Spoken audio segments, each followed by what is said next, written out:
दोस्तों पिछले 10 सालों से माननीय प्रधानमंत्री श्री नरेंद्र मोदी जी ने एक ऐसा खेल कर दिया है जिसके बाद तमाम पार्टियां या तो टूटते हुए नजर आ रही है या तो उस पार्टी के जो घोटालेबाज नेता है वो जेल जाते हुए दिखाई दे रहे हैं और या फिर जो भी पार्टी बचे हुए हैं वो अपने आप को जेल के रास्ते में ना भेज दे या फिर उसके ऊपर किसी प्रकार की कोई कलंक ना लग जाए। इसको लेकर के वह पार्टी हमेशा चाहती है कि किसी भी तरीके से हमें भारतीय जनता पार्टी अपनी पार्टी में शामिल कर ले और ऐसी ही घटना अब महाराष्ट्र से नजर आ रही है।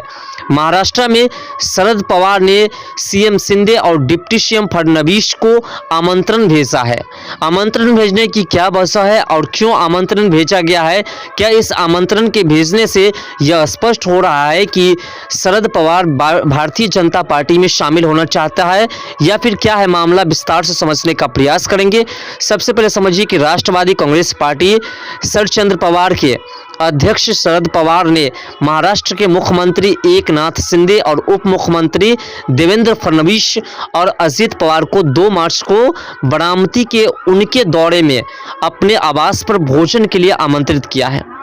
शिंदे, फडणवीस और अजित पवार पुणे जिले के बारामती शहर में स्थित विद्या प्रतिष्ठान कॉलेज परिसर में एक रोजगार मेला नमो महा रोजगार मेला में शिरकत करेंगे और इसी को लेकर के शरद पवार ने देवेंद्र फडणवीस समेत तमाम जितने भी भारतीय जनता पार्टी के वहाँ मंत्री हैं और वहाँ के मुख्यमंत्री के जो भी पार्टी के लोग हैं उन सभी को आमंत्रण पत्र भेजा है और इससे स्पष्ट हो रहा है कि किसी भी तरीके से पवार चाहते हैं कि हम जो है भारतीय जनता पार्टी का हिस्सा बन जाए। शिंदे, फडणवीस और अजित पवार को भेजे गए निमंत्रण 28 फरवरी को लिखे पत्र के एक हिस्से में पूर्व केंद्रीय मंत्री ने कहा कि वह और बारामती से सांसद उनकी बेटी सुप्रिया सूले सांसदों के नाते इस सरकारी कार्यक्रम का हिस्सा बनना चाहेंगे। इस तरह की अटकलें हैं कि एनसीपी में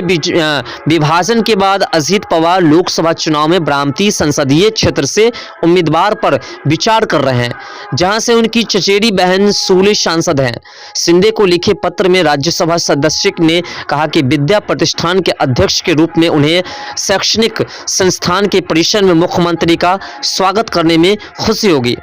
शरद पवार ने शिंदे, फडणवीस और अजित पवार के साथ विद्या प्रतिष्ठान में कार्यक्रम के बाद बारामती में उनके आवास गोविंद बाग पर भोजन के लिए उनके निमंत्रण को स्वीकार करने का आग्रह किया है और इस जैसे ही आमंत्रण पत्र भेजा गया है उसके बाद ये आशा लगाया जा रहा है कि हो सकता है ऐसा कि भारतीय जनता पार्टी में शामिल होने के लिए शरद पवार ने इस प्रकार के खेल खेले हैं।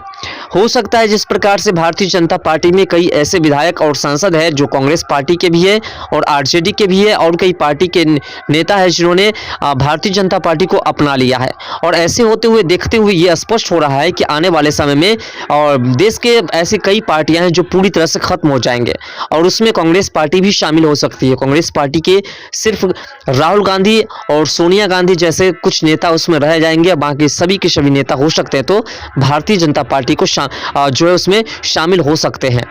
फिलहाल ये जो निमंत्रण पत्र भेजा गया इसका रुख आपको कैसा लग रहा है? क्या इस निमंत्रण पत्र के जरिए आपको क्या महसूस हो रहा है? अपना राय कमेंट सेक्शन में जरूर दीजिएगा।